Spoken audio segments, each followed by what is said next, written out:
পবিত্র ঈদ উল ফিতর উপলক্ষে বরিশালে সুবিধাবঞ্চিত ও স্বল্প আয়ের মানুষের মাঝে খাদ্য সামগ্রী বিতরণ করেছে বেসরকারি surveyor association.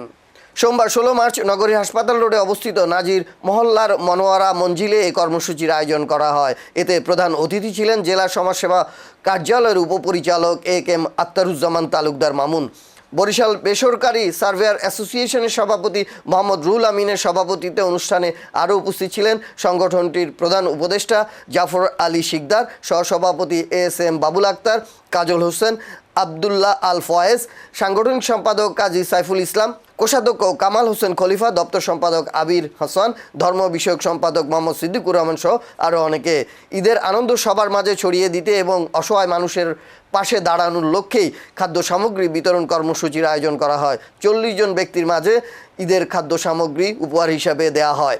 A K M. Akhtaruzzaman Talukdar Mamun sir, উপপরিচালক জেলা সমাজসেবা কার্যালয়ের সমাজসেবা অধিদপ্তর বরিশাল, আমাদের অন্য একজন সমাজসেবা অফিসার মহোদয়, উপস্থিত আমার সহকারী সহযোগিতাবৃন্দ এবং খাদ্য সামগ্রী বিতরণ গ্রহণ করার জন্য আগত ভাইদেরকে বোনদেরকে আসসালামু আলাইকুম ওয়া রাহমাতুল্লাহি ওয়া বারাকাতুহু।